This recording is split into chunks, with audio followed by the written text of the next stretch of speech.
Let's bring in retired U.S. Army Major and military analyst Mike Lyons. Thank you so much for joining us. Let's talk about the logistics for a second. What would it look like for the U.S. Navy to set up this kind of blockade in water that it does not control? In some of this water is international water governed by the UN Convention on the Law of the Sea, but it's also water that Iran claims to have territorial control over. How would this all work?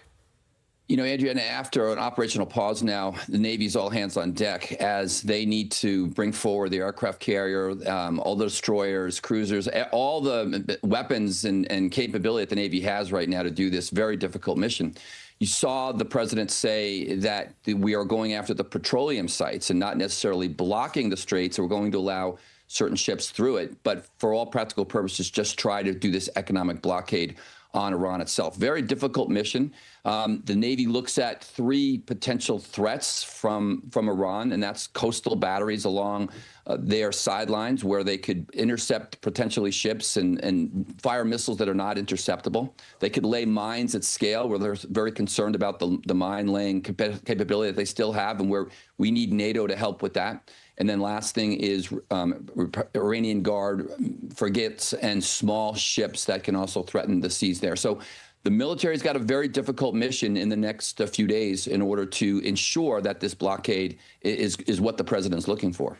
So sea mines have proven to be a major issue when it comes to reopening the strait. Are there concerns that Iran could retaliate in other ways, for example, using small boats, fast boats, or even drones? That's right. And what we'll use for the mine prevention will be drones ourselves, underwater drones, to try to pick those out.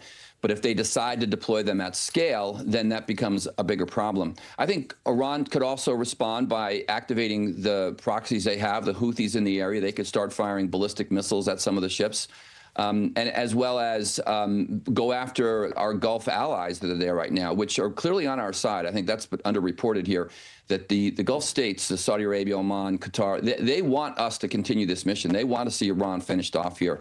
This is a very bold move by the president. It's somewhat like saying, you want to play hardball, we'll play hardball, but also a very difficult military mission that we're asking our Navy to do. Somewhat predictable given the fact that the Islamabad talks failed over the weekend.